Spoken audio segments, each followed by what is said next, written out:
السلام علیکم ورحمۃ اللہ وبرکاتہ۔ الحمد للہ رب العالمین والصلاة والسلام علی رسولہ الکریم وعلی آلہ وصحبہ ومن سار علی نہجہ الی یوم الدین وسلم تسلیما کثیرا، اما بعد۔ ہم نے سابقہ درس سورہ یاسین کی آیت نمبر 60 سے لیا تھا، یا بلکہ 59 سے لیا تھا، 59 سے ان آیات کو دہراتے ہیں۔ اعوذ باللہ من الشیطان الرجیم وامتازوا اليوم ایھا المجرمون، اور الگ ہو جاؤ آج کے دن اے مجرموں۔ قیامت کے دن اللہ تعالیٰ کافروں کو، فاسقوں، فاجروں کو، منافقین کو سچے مومنوں سے کہ جو جنت میں جانے والے ہوں گے ان سے الگ کر دے گا، اور یہ بھی اہل جنت کے لیے، جنت ایمان والوں کے لیے اللہ تعالیٰ کا انعام ہے کہ تاکہ ایسے بیہودہ لوگوں کے ساتھ پھر سے ان کو نہ رہنا پڑے جس طرح کہ دنیا میں ان کے ساتھ رہتے تھے، اور ان کی طرف سے ملنے والی اذیتیں ان کو برداشت کرنا پڑتی تھیں، چاہے وہ سنی جانے والی باتیں ہوں یا ان کے طرح طرح کے جو بدکاری، شرک و کفر کے اعمال ہوں، کہ جن کو دیکھ کر کوئی شک نہیں کہ ایک مومن مسلمان جو ہے وہ یعنی اس کو تکلیف ہوتی ہے، اذیت پہنچتی ہے، تو اللہ تعالیٰ جنت والوں کی نعمتوں کو مکمل کرنے کے لیے حتیٰ کہ اس طرح کے لوگوں کو ان کو محشر کے میدان سے ہی ہلاک کر دے گا، اور ساتھ ساتھ ان لوگوں کی توہین بھی ہے، اور ان کو الگ سے مجرم بنا کر ان کو جہنم میں یعنی کہ ان کو سزا دینے کے لیے الگ کر دینا۔ الم اعہد الیکم یا بنی آدم، کیا تم سے عہد نہ لیا تھا میں نے اے آدم کے اولاد، اللہ تعبدوا الشیطان، یعنی تم کو وصیت کی تھی اس بات کی کہ شیطان کی عبادت نہ کرنا، اور بیان ہوا تھا کہ شیطان کی عبادت جو ہے اس کی اطاعت ہے، اور ہر وہ شخص کہ جو کسی بھی انداز سے اللہ تعالیٰ کی وحی کی، قرآن و سنت کی مخالفت کرتا ہے، یا اپنے نفس کی پیروی کرتے ہوئے یا اپنے کسی اور بڑوں چھوٹوں کے پیچھے چلتے ہوئے، وہ حقیقت میں شیطان کی عبادت کر رہا ہے۔ یعنی دنیا میں پایا جانے والا ہر جرم، ہر کفر، ہر شرک، ہر گناہ حقیقت میں وہ شیطان ہی کی عبادت ہے۔ تو اے بنی آدم، کیا تمہیں اس بات کی وصیت نہیں کی تھی کہ تم شیطان کی عبادت نہ کرنا، انہ لکم عدو مبین، بے شک وہ تمہارا کھلا دشمن ہے۔ یعنی اس کی دشمنی کے کھلے اعلانات کے باوجود بھی کیسے تم اس کے پیچھے چلے، وان اعبدونی، اور کہا تھا تمہیں کہ میری عبادت کرنا، ھذا صراط مستقیم، یہ ہے جو سیدھی راہ ہے، کہ جس میں بیان ہوا تھا کہ صراط مستقیم کی مزید پہچان بھی ہوئی کہ قرآن و سنت کا رستہ، اللہ اس کے رسول کا رستہ صلی اللہ علیہ وسلم کا، یہ ہے جو رستہ صراط مستقیم کا ہے، اور جو بھی اس رستے کے برخلاف ہے وہ سبھی شیطان کا رستہ ہے۔ تو جو بھی قرآن و سنت کا، اللہ اس کے رسول صلی اللہ علیہ وسلم کا رستہ ہے، یہ صراط مستقیم ہے، اور جو اس پر نہیں ہے وہ صراط مستقیم سے پھرا ہوا ہے۔ اور اس میں تنبیہ ہے بہت بڑی انسان کو کہ اپنے رستے کو دیکھنے کی کہ وہ کس پر چل رہا ہے۔ وَلَقَدْ أَضَلَّ مِنْكُمْ جِبِلًّا كَثِيرًا، اور شیطان نے یقیناً تم میں سے بہت سی مخلوق کو گمراہ کیا۔ وَلَقَدْ، اور یقیناً ضرور، اضل، اس نے گمراہ کیا، منکم، تم میں سے، جبلاً، مخلوق، کثیراً، بہت ساری، اور بہت سارے مخلوق کے گمراہ ہونے کا معاملہ ہر دور میں نظر آتا ہے۔ آج بھی دیکھا جائے تو کس قدر مخلوق گمراہ ہے، یا تو کھلے کفر پر ہیں، یا پھر جو ہے کھلے کفر پر نہ بھی ہوں تو طرح طرح کے شرک و بدعات میں، برائیوں، بدکاریوں، بے حیائیوں میں ڈوبے ہوئے، تو سبھی شیطان کے جال میں پھنسے ہوئے۔ افلم تکونوا تعقلون، کیا تم کو عقل نہ تھی کہ تم شیطان کے کھلا دشمن ہونے کے باوجود پھر بھی اس کے پیچھے چلتے رہے، اس کی عبادت کرتے رہے۔ ھذہ جہنم التی کنتم توعدون، یہ وہ جہنم ہے کہ جس کا تم سے وعدہ کیا جاتا تھا، یعنی شیطان کے پیچھے چل کر آئے ہو، شیطان کی عبادت، اس کی اطاعت کرتے رہے ہو، اللہ اس کے رسول کی باتوں کو ٹھکراتے، جھٹلاتے رہے ہو، تو پھر ٹھکانہ آگے کیا ہے؟ وہ جہنم ہے جس کا تم سے وعدہ کیا جاتا تھا۔ اصلوها اليوم، داخل ہو جاؤ آج اس میں، بما کنتم تکفرون، اس وجہ سے جو تم کفر کرتے تھے۔ یعنی تمہارا جہنم میں جانا اللہ کی طرف سے کوئی ظلم نہیں، بلکہ عین تمہارے اعمال ہی کا بدلہ ہے۔ الیوم نختم علی افواہہم، آج کے دن یعنی قیامت کے دن اللہ فرماتا ہے کہ ہم مہر لگا دیں گے ان کے ہونٹوں پر، یعنی ان کی زبانوں پر کہ بول نہ سکیں گے، وَتُكَلِّمُنَا أَيْدِيهِمْ، اور باتیں کریں گے ہم سے ان کے ہاتھ، وَتَشْهَدُ أَرْجُلُهُمْ، اور گواہی دے گی ان کی ٹانگیں، ان کے پاؤں، بِمَا كَانُوا يَكْسِبُونَ، جو وہ کرتے کماتے تھے۔ تو اس آیت میں بیان ہوا تھا کہ قیامت کے دن کافر مشرک اور دنیا کے اندر اللہ کی نافرمانیاں کرنے والے فاسق فاجر، جس طرح دنیا میں جھوٹ، دھوکے، فراڈ ان کے کام تھے، تو قیامت کے دن بھی وہ وہاں پر بھی جھوٹ بولنے کی کوشش کریں گے،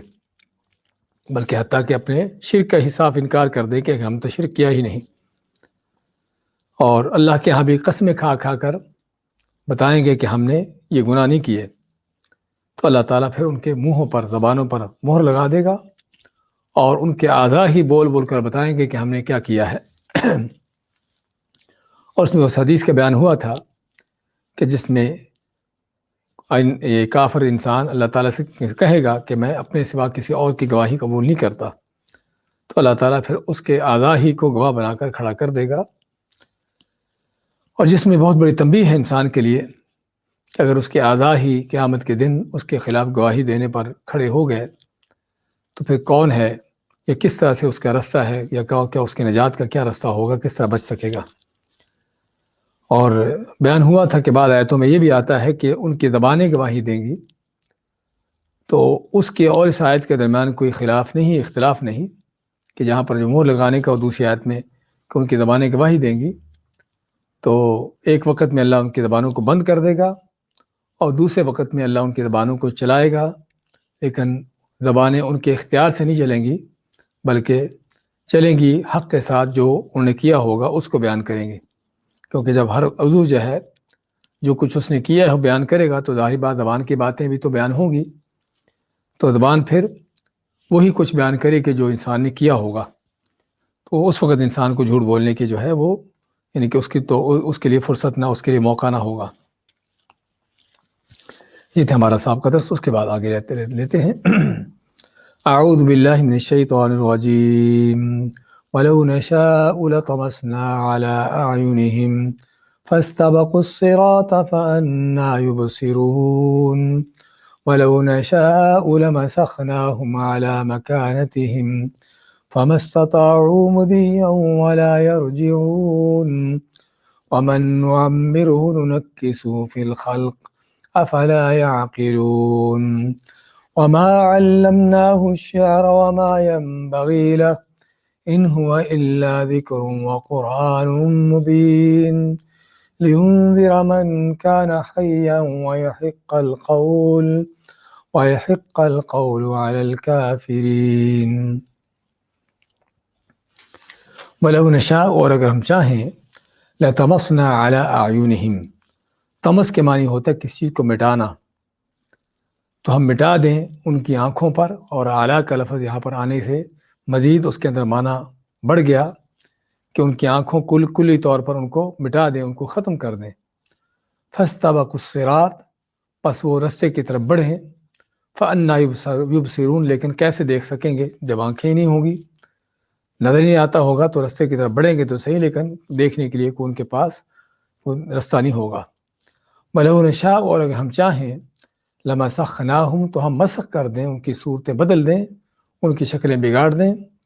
عَلَىٰ مَكَانَتِهِمْ، ان کی جگہوں پر ہی، یعنی جہاں پر رہتے بستے ہیں وہیں پر ان کی شکلیں بگاڑ کر ان کو اور کسی شکلیں میں تبدیل کر دیں۔ فَمَا اسْتَطَاعُوا مُضِيًّا،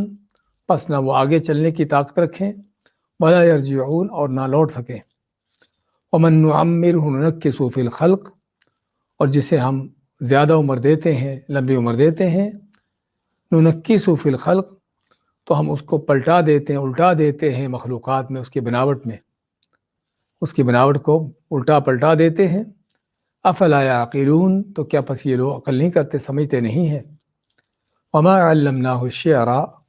اور نہیں ہم نے سکھایا اس کو، یعنی آپ صلی اللہ علیہ وسلم کو شعر نہیں سکھائے، وما ينبغي له، اور نہ ہی آپ کے لائق ہیں کہ آپ شعر کہیں،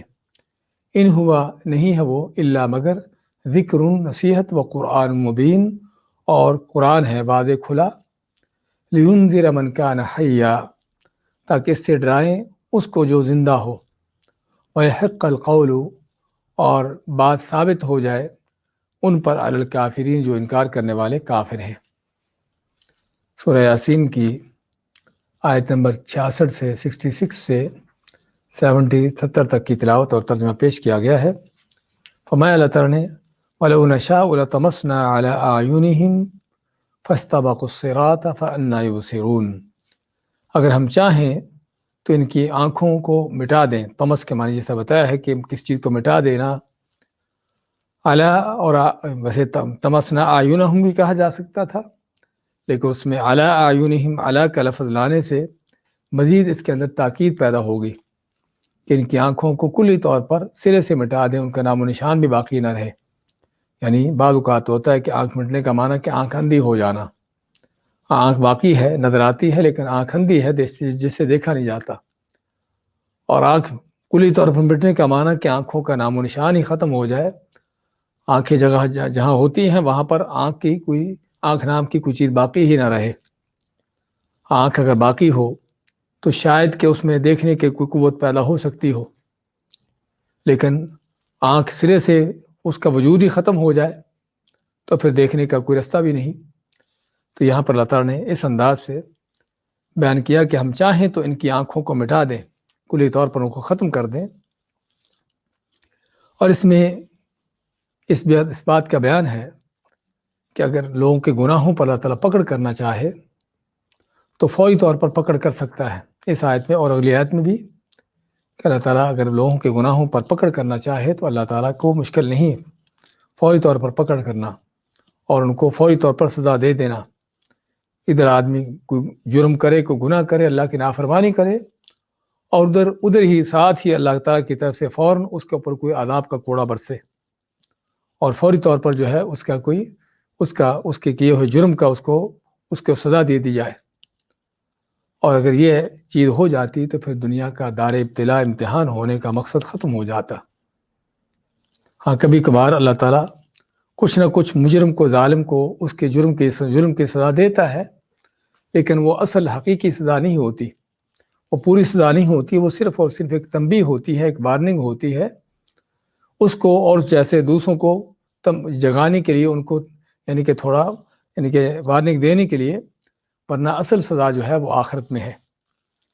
اور یہ بھی ہم کئی بار ذکر کرتے آئے ہیں کہ اللہ تعالیٰ کے دنیا کے اس نظام کو سمجھنے کی ضرورت ہے، کہ اس نظام کو جب نہیں سمجھا جاتا تو طرح طرح کے شبہات، اعتراضات اور ایسی چیزیں کھڑی ہوتی ہیں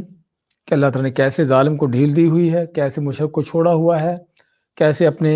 نافرمانوں کو جو ہے اللہ تعالیٰ ان کی پکڑ کیوں نہیں کرتا، اور اسی طرح سے کہ اللہ تعالیٰ نے اگر زبردستی یعنی کہ کر سکتا ہے تو کیوں نہ ہمیں زبردستی ایمان پر لگا دیا، چلا دیا۔ تو ان سبھی چیزوں کا جواب جو ہے وہ اس حکمت کو جاننے میں ہے کہ اللہ تعالیٰ نے دنیا کو بنایا ہی امتحان کے لیے ہے، تو اللہ تعالیٰ چاہے تو وہ ہر چیز کر سکتا ہے، لیکن چونکہ امتحان کا مقصد ہی اس وقت ہوتا ہے کہ جب انسان کو اس کے اختیار اور ارادے پر چھوڑ دیا جائے۔ تو یہ معنی اس آیت کا، مفہوم اس آیت کا، کہ ہم چاہیں یعنی ان کے جرائم پر، ان کے کفر و شرک پر فوری طور پر پکڑ کریں، ان کی آنکھوں کو مٹا دیں، اور پھر یہ رستے کی طرف بڑھے آگے، لیکن اس رستے پر کیسے چل سکیں گے، کیسے بڑھ سکیں گے کہ جس کو وہ دیکھ نہیں پاتے، فَأَنَّىٰ يُبْصِرُونَ، پس کہاں سے دیکھ سکیں گے۔ تو چنانچہ اللہ تعالیٰ نے دنیا کے اس نظام کے تحت بندوں کو ان کے جرائم کے اوپر مہلت دے رکھی ہے، لوگ گناہ کرتے ہیں، جرم کرتے ہیں، لیکن اللہ تعالیٰ ان کو ڈھیل دیے ہوئے ہے۔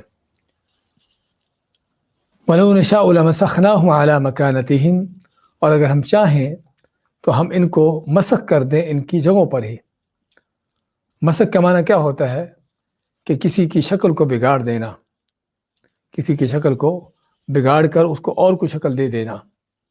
جس طرح کہ بندروں و خنزیروں میں اللہ تعالیٰ بدلتا رہا ہے لوگوں کی، خاص طور یہودیوں کی شکلیں،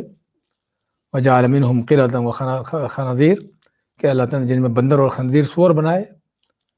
ان کے جرائم کی وجہ سے اللہ تعالیٰ ان کی شکلوں کو مسخ کرتا رہا، بگاڑتا رہا ہے۔ تو یہاں پر یا تو آنکھیں مٹا دیتا پہلی آیت میں، اور یہاں پر دوسری میں اس سے بڑھ کر مزید کہ ان کی شکلیں ہی بگاڑ دی، ان کی شکلیں ہی تبدیل کر دی۔ انسان کے بجائے کوئی سور بن گیا، کوئی بندر بن گیا، کوئی اس طرح کی شکل بن گئی، یا کوئی پتھر اس طرح کا چیز بن گئی۔ جس طرح کہ بعض اوقات یہ بھی ہوا ہے، جیسے کہ صفا اور نائلہ کہ جو صفا مروہ کے اوپر مشرکین نے بت رکھے ہوئے تھے، اور جن کے بارے میں کہا جاتا ہے کہ انہوں نے بدکاری کی تھی حرم میں، تو اللہ نے ان کو پتھر بنا دیا، اور انہیں تو مشرکین نے شروع میں تو ان کے بت وہاں پر رکھے تاکہ لوگ ان سے عبرت حاصل کریں،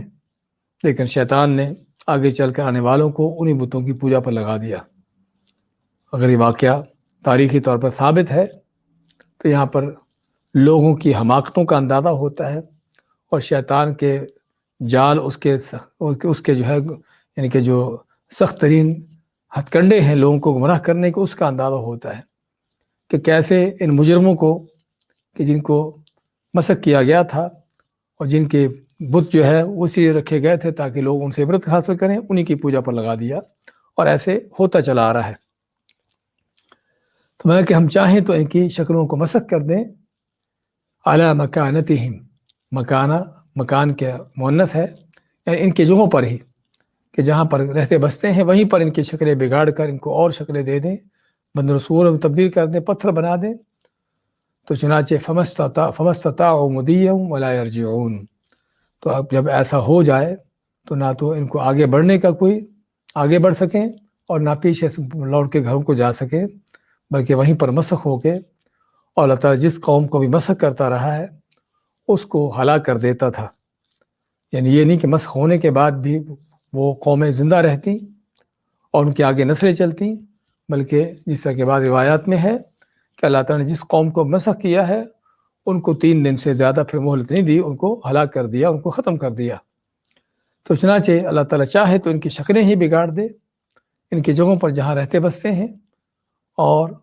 جو ہے وہ پھر نہ آگے بڑھ سکنے کی طاقت رکھیں اور نہ پیچھے لوٹنے کی۔ اس میں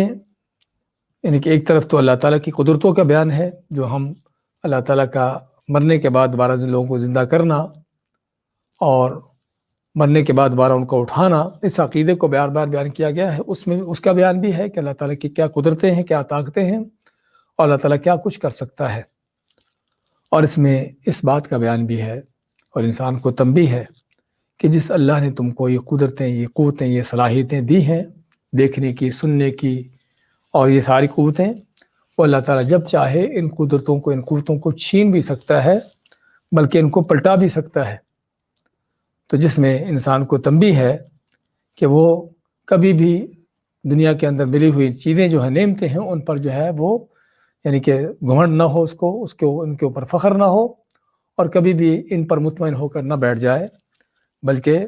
اللہ تعالیٰ جب چاہے اس سے ان نعمتوں کو چھین لے، اور بلکہ اس کے اوپر نعمتوں کو پلٹا کر ان کو اسی کے یہی چیزیں اس کے لیے عذاب کا ذریعہ بنا دیں، جس طرح ہم نے پہلے بھی پڑھا تھا کشتیوں کے حوالے سے کہ جن کشتیوں کو اللہ نے بندوں کی خدمت کے لیے لگا دیا ہے، یہی کشتیاں بعض اوقات لوگوں کی ہلاکت کا، ان کی تباہی کا ذریعہ بنتی ہیں۔ اور ایسے ہی دنیا کی ہر چیز کہ جس میں انسان کے لیے سبق ہے کہ اس کا اللہ کے اوپر کس قدر یقین توکل ہونا چاہیے، اللہ پر ایمان ہونا چاہیے، اور اللہ تعالیٰ کے عذاب سے، اللہ کی پکڑ سے ہر وقت اس کے دل میں کھٹکا اور ڈر رہنا چاہیے، اور یہی ایک مومن کی صفت ہوتی ہے۔ تو فرمایا کہ یعنی کہ اس میں جسے بتایا ہے کہ ان نعمتوں کے ختم ہو جانے، ان نعمتوں کے پڑ جانے کا بھی ذکر ہے، اور اس میں معنوی طور پر یہ بھی کہ اللہ تعالیٰ جس کو ہدایت نہیں دینا چاہتا، یا جس کے لیے اللہ تعالیٰ کو پتہ ہے کہ اس نے ہدایت نہیں پانی، ہدایت کے لائق نہیں ہے، اللہ تعالیٰ ان کی آنکھوں کو مٹا دیتا ہے کہ جن سے ان کو حق کی بات نظر نہیں آتی، اور ان کو اس طریقے سے ان کو بگاڑ دیتا ہے کہ وہ نہ حق آگے بڑھنے کے قابل ہوتے ہیں کہ حق کو قبول کریں، اور نہ پیچھے لوٹنے کے کہ اپنی کفر شرک کو چھوڑ کر کسی اور یعنی کہ حق کو اپنا سکیں۔ تو یہ ان کا حال مانوی طور پر۔ اس کے بعد وَمَن نُعَمِّرْهُ نُنَكِّسُهُ فِي الْخَلْقِ، اور جس کو ہم زیادہ عمر دیتے ہیں، نعمر عمر سے اور زیادہ عمر ملنا، تو جس کو ہم زیادہ عمر دیتے ہیں اس کی یعنی کہ تخلیق کو، اس کی بناوٹ کو پلٹا دیتے ہیں. اس کی بناوٹ، خلق سے مراد یعنی اس کی تخلیق، اس کی بناوٹ کو پلٹا دیتے ہیں. تو کیا مطلب اس کا؟ یہ وہ بیان ہے کہ جو ہر انسان، بلکہ اکثر بیشتر لوگوں کے ساتھ ہمارا نظر آتا ہے کہ اللہ تعالیٰ انسان کو پیدا کرتا ہے، بچپن، جوانی، اور پھر ادھیڑ پن، اور پھر بڑھاپا آتا ہے. تو جس طرح پیدا ہونے کے بعد اس کی انسان کی کمزوریاں ہوتی ہیں، ناتوانی ہوتی ہے، بات چیت بھی نہیں کر سکتا، بات چیت کرنے کے قابل بھی ہوتا ہے تو باتیں اس کی الٹی سیدھی ہوتی ہیں، اور سوچ فکر نہیں ہوتی،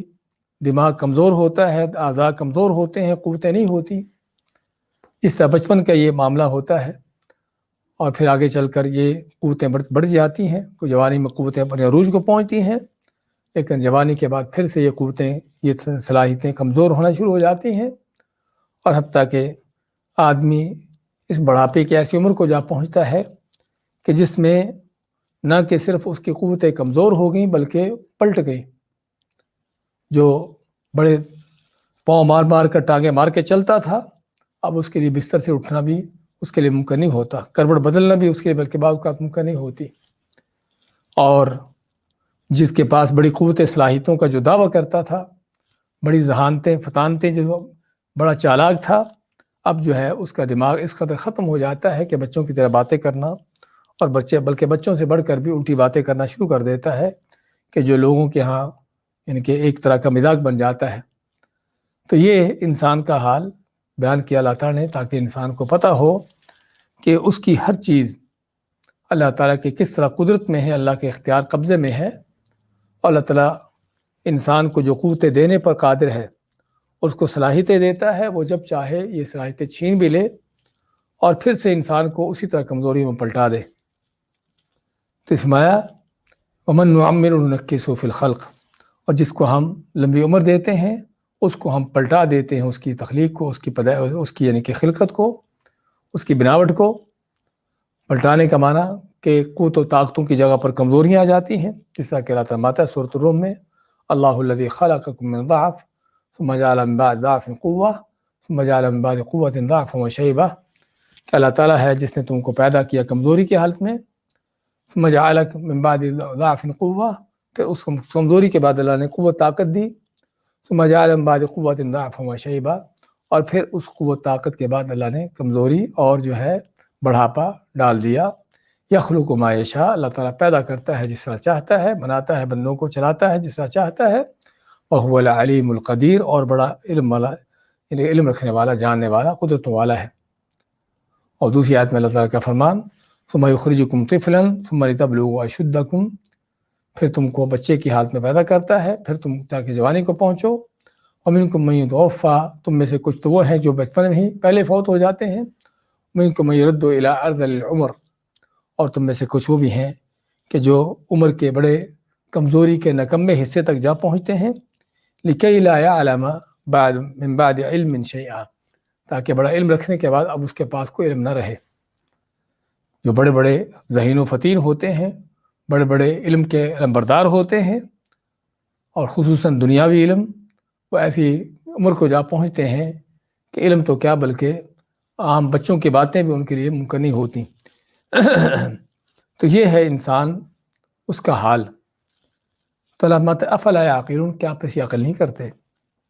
اس میں عقل کی کیا بات ہے؟ عقل کی بات ہے کہ انسان کی زندگی کے یہ انقلابات جو ہر وقت جاری ہیں، پیٹ میں ہے ماں کے، پیٹ سے باہر نکلا، آگے اس کی عمر بڑھتی گئی، انقلابات مسلسل اس کی زندگی میں جاری ہیں. تو کیا انسان ان تبدیلیوں کو، ان انقلابات کو دیکھ کر اس بات کا پتہ نہیں چلاتا کہ واقعی وہ جس طرح اللہ تعالیٰ اس کی طاقتوں کو کمزوریاں بدل دیتا ہے، ایسے اللہ تعالیٰ اس کو پھر سے زندہ کرنا اس کے لیے کوئی مشکل نہیں ہے، قیامت کے دن اس کو اٹھانا بھی کوئی مشکل نہیں ہے. اور اس میں اس بات کی عقل بھی ہے کہ جس اللہ نے یہ صلاحیتیں قوتیں دی ہیں، وہ اللہ تعالیٰ جب چاہے یہ قوتیں صلاحیتیں بندے سے چھین بھی سکتا ہے، لے بھی سکتا ہے. تو کیوں انسان جو ہے وہ اللہ تعالیٰ سے پھر روگردانی کرتا ہے، اور جو پھر بھی وہ اس کی نافرمانیاں کرتا ہے. جو آنکھیں دینے پر قادر ہے وہ آنکھیں مٹا سکتا ہے، جو قوتیں دینے پر قادر ہے وہ قوتیں چھین سکتا ہے، اور جس نے خوبصورت شکلیں صورتیں دی ہیں، وہ ان شکل و صورتوں کو بگاڑ اور ان کو مسخ بھی کر سکتا ہے۔ تو اس میں تنبیہ ہے انسان کے لیے، اس میں کیا پھر بھی ان کو عقل نہیں آتی؟ یعنی عقل نہ آنے کا معنی کہ یہ ساری چیزیں اپنی آنکھوں سے دیکھتے ہیں کہ کیسے طاقت کمزوریوں میں تبدیل ہوتی ہے، کیسے خوبصورتیاں بدصورتیاں بدل جاتی ہیں، اور کیسے بڑی بڑی صلاحیتیں جو ہیں وہ ختم ہو جاتی ہیں۔ یہ سبھی چیزیں ان کے سامنے پیش آ رہی ہیں، بلکہ ان کے اپنے ساتھ پیش آ رہی ہیں، لیکن پھر بھی سمجھتے سوچتے نہیں، عقل نہیں کرتے کہ اللہ تعالیٰ کس قدر انسان کے اوپر اس کا قبضہ ہے، کس قدر انسان کے اوپر اس کا غلبہ ہے، اور انسان کتنا بھی بڑا طاقتور اور کتنے بھی دنیا کے مسائل اس کے پاس کیوں نہ آ جائیں، اور کہ بادشاہتوں کے ان چیزوں کے کتنے بھی اونچے معیاروں تک کیوں نہ جا پہنچے، آخر اس کو جو کچھ ملا ہے اللہ کی طرف سے ملا ہے، اور اس کی ہر چیز اللہ تعالیٰ کے مکمل قبضے اختیار کنٹرول میں ہے۔ کسی مایا کے ومن نعمرہ ننکسہ، اور جس کو ہم لمبی عمر دیتے ہیں اس کو پلٹا دیتے ہیں، اس کے ننکسہ فی الخلق، اس کی بناوٹ کو ہم پلٹا دیتے ہیں، الٹا دیتے ہیں، جس طرح پہلے کمزور تھا اس طرح کمزور بنا دیتے ہیں۔ افلا یعقلون، تو کیا ان کو عقل نہیں آتی کہ سمجھتے نہیں ہیں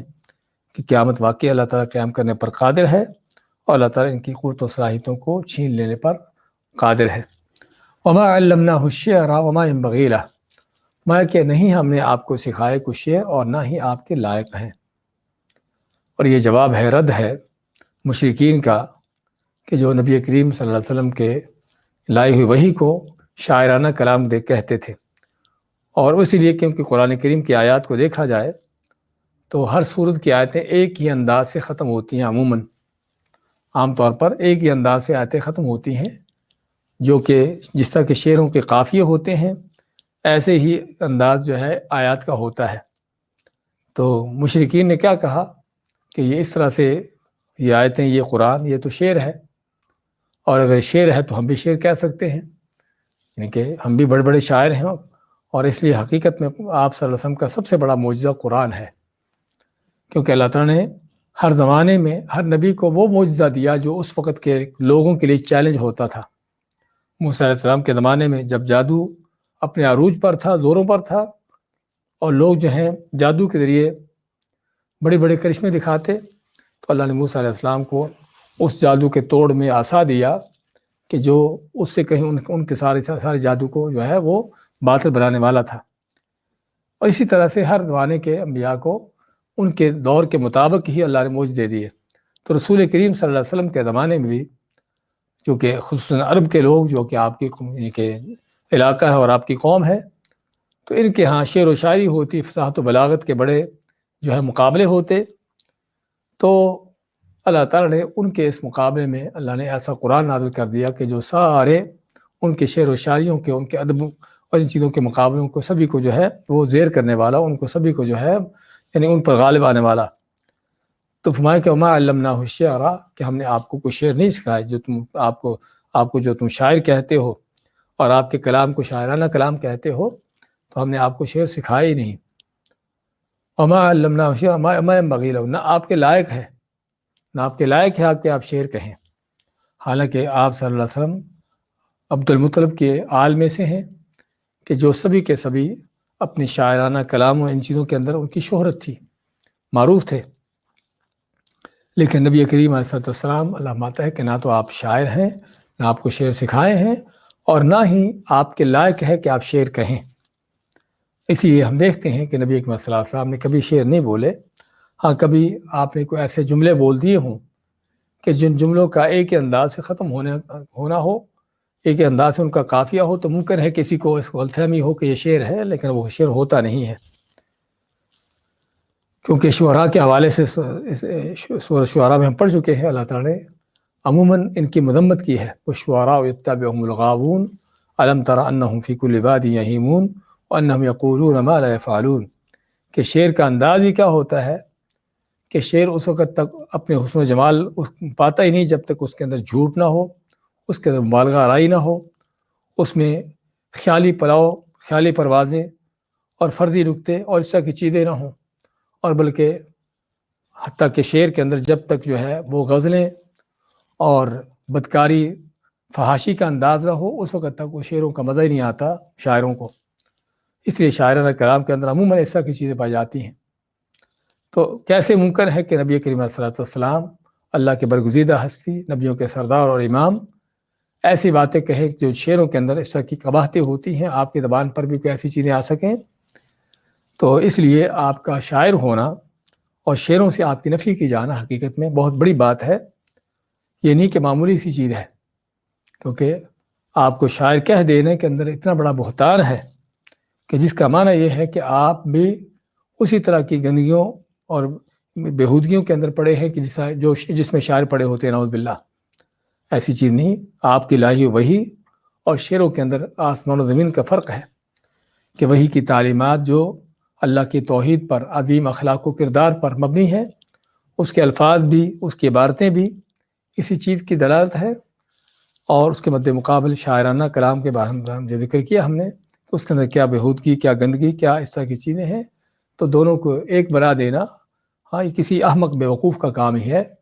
کہ اللہ تعالیٰ کے کلام کو، رب العالمین کے کلام کو جو ہے وہ شاعرانہ کلام کے ساتھ اس کو ملا دے۔ تو اس میں وما علمناہ الشعر، کہ ہم نے آپ کو نہ تو شعر سکھائے ہیں، وما ينبغي له، اور نہ آپ کے لائق ہیں کہ آپ شعر کہیں۔ ان هو الا ذکر و قرآن مبین، نہیں ہے مگر یہ ذکر، نصیحت اور قرآن مبین، کھلے طور پر قرآن ہے۔ یعنی آپ صلی اللہ علیہ وسلم جو لوگوں کو سنا رہے ہیں، اللہ کی وحی ہے، اور ذکر کے اندر قرآن و سنت دونوں آتے ہیں۔ تو یہ ذکر ہے، قرآن و سنت ہے، اور قرآن مبین ہے، واضح کھلا قرآن ہے کہ جس میں کوئی شک نہیں۔ اس میں دو چیزوں کو علم ہوا، ایک تو یہ ہے کہ آپ صلی اللہ علیہ وسلم کی تعلیمات، آپ جو بھی آگے لوگوں کو بتاتے سکھاتے ہیں، وہ اللہ کے قرآن سے اور اپنے صحیح احادیث سے، کیونکہ اللہ فرماتا ہے کہ جو آپ کی باتیں ہیں سبھی ذکر ہے، قرآن ہے۔ اور دوسرا ہی پتہ چلا کہ قرآن مبین کے لفظ سے کہ قرآن و سنت کی تعلیمات کتنی واضح ہیں، کتنی دو ٹوک ہیں، اور اس کو سمجھنا، اس پر عمل پیرا ہونا کس قدر واضح اور آسان ہے، لیکن بشرطے کہ کوئی اس قرآن کو سمجھنے والا ہو، اس کی طرف توجہ دینے والا ہو، ورنہ تو اللہ تعالیٰ نے جگہ جگہ قرآن کریم کے حوالے سے مبین کا بیان کرنے والا، بیان شدہ، اس طرح کے جو اس کے معنی آتے ہیں، اس کا بیان کیا ہے، لیکن یعنی کہ جب قرآن کو پڑھنا چاہتا ہی نہیں، جس کو قرآن کو سننے پر تو کوئی فرصت ہی نہیں اس کے پاس، اور جس کو قرآن کو سمجھنے کی توفیق ہی نہیں، تو پھر اس کے لیے جو ہے قرآن مبین ہونا بیکار ہے۔ لیکن حقیقت یہی ہے کہ قرآن جو ہے کھلا ہے، واضح ہے، ہر چیز کی حقیقت کو واضح بیان کرتا ہے۔ تو نہیں، تو اب اس میں رد کیا ان لوگوں کا جو آپ کو شاعر کہتے تھے کہ آپ کا لایا ہوا کلام شاعرانہ کلام نہیں، بلکہ اللہ کا قرآن ہے، اور ذکر ہے، اور قرآن مبین ہے۔ اچھا، اس آیت کے اندر اللہ تعالیٰ کا فرمان، ما علمناہ الشعر وما ينبغي له، کہ ہم نے آپ کو نہ شعر سکھائے ہیں اور نہ آپ کے لائق ہیں۔ اس کا معنی یہ ہوا کہ آپ شعر و شاعری کے اس میدان سے آپ لا علم تھے، آپ کو ان چیزوں کا پتہ نہیں تھا کہ شعر و شاعری کیا ہے، اس کے کیا اصول و ضوابط، اس کے کیا رولز ہوتے ہیں۔ تو اس میں اس بات کا بھی اندازہ ہوا کہ نبی کریم صلی اللہ علیہ وسلم کے پاس وہی علم تھا جو اللہ نے آپ کو دیا ہے۔ ہاں، جو علم آپ تک نہیں پہنچا، آپ کو نہیں ملا، آپ نے تو وہ آپ اس سے آپ کو اس کی خبر نہ تھی۔ تو اس میں رد ہے ان لوگوں کا بھی کہ جو نبی کریم صلی اللہ علیہ وسلم کے حوالے سے کہتے ہیں کہ عالم ما کان و یکون، کہ وہ پہلی آخری ہر چیزوں کے عالم ہیں، عالم غیب ہیں۔ اگر عالم غیب ہوتے تو پھر آپ کو شعر سکھائے بغیر ہی شعروں کا پتہ ہوتا، شعر جان لیتے۔ لِيُنذِرَ مَنْ كَانَ حَيًّا وَيَحِقَّ الْقَوْلُ عَلَى الْكَافِرِينَ، فرمایا کہ آپ کو شعر کیوں نہیں سکھائے اور کیوں آپ کے اوپر جو ہے یہ سچا قرآن نازل کیا ہے۔ لِيُنذِرَ مَنْ كَانَ حَيًّا، تاکہ آپ ڈرائیں اس کو جو زندہ ہو، وَيَحِقَّ الْقَوْلُ عَلَى الْكَافِرِينَ، اور کافروں بات جو ہے وہ ثابت ہو جائے۔ زندہ ہونے کا معنی کہ وہ زندگی صرف جان کی زندگی نہیں ہے، وہ زندگی بصیرت کی زندگی ہے، علم کی زندگی ہے، حقائق کو جاننے کی زندگی ہے، حق کو پہچاننے کی زندگی ہے، اور اصل زندگی حقیقت میں یہی ہے۔ ہاں، جو صرف وہ جان والی زندگی ہے وہ تو جانور کے اندر بھی ہے، لیکن انسان کی جو اصل امتیازی حیثیت ہے باقی مخلوقات سے وہ یہی ہے کہ انسان صرف زندہ ہی نہیں بلکہ زندہ ہونے کے ساتھ اس کے اندر بصیرت ہے، اس کے اندر حق و معرفت، حق و باطل کی پہچان ہے، اس کی معرفت ہے۔ تو اس میں لِيُنذِرَ مَنْ كَانَ حَيًّا، تاکہ آپ ڈرائیں اس کو جو زندہ ہو، یعنی جس کی بصیرت زندہ ہو، جس کا دل زندہ ہو، جس کے سوچنے سمجھنے کی صلاحیتیں معطل نہ ہوئی ہوں، اور جس کا دل جو ہے پتھر نہ ہو گیا ہو۔ جب دل پتھر ہو جاتے ہیں اور سوچنے سمجھنے کی صلاحیتیں معطل ہو جاتی ہیں تو پھر ایسے لوگوں کو جو ہے کوئی کہنے کا نہ کہنے کا کوئی فائدہ نہیں، بلکہ وہ ایک برابر ہے۔ تو آدمی جب زندہ دل ہوتا ہے اس کا دل کے اندر اللہ کا ڈر خوف ہوتا ہے اور اس کے اندر حق کو پہچاننے کی صلاحیتیں ہوتی ہیں۔ ہاں تو یہ وہ لوگ ہیں کہ جو واقعی ہی جو ہے حقیقی زندگی میں ہے، اور جن کے بارے میں اللہ تعالیٰ فرماتا ہے سورۃ فاطر میں بھی، انما تنذر الذین یخشون ربهم بالغیب واقاموا الصلاۃ، کہ آپ تو صرف ان کو ڈرا سکتے ہو کہ جو رب سے اللہ تعالیٰ سے غیب میں بن دیکھے ڈر گئے، واقاموا الصلاۃ اور نماز قائم کی، ومن تزکی فانما یتزکی لنفسہ، اور جو بھی زکوٰۃ دیتا ہے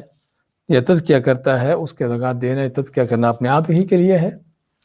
اور اللہ المصیر، اور اللہ کی طرف ہر چیز کا پلٹنا لوٹنا ہے۔ وما یستوی الاعمی والبصیر، اور نہیں برابر ہو سکتا اندھا اور دیکھنے والا، ولا الظلمات ولا النور، اور نہ ہی اندھیرے اور روشنی، ولا الظل ولا الحرور، اور نہ ہی سائے اور نہ گرمی، وما یستوی الاحیاء ولا الاموات، اور نہ ہی برابر ہو سکتے ہیں زندہ اور مردہ۔ ان اللہ یسمع من یشاء، اللہ تعالیٰ جس کو چاہتا ہے سناتا ہے۔ وما انت بمسمع من فی القبور،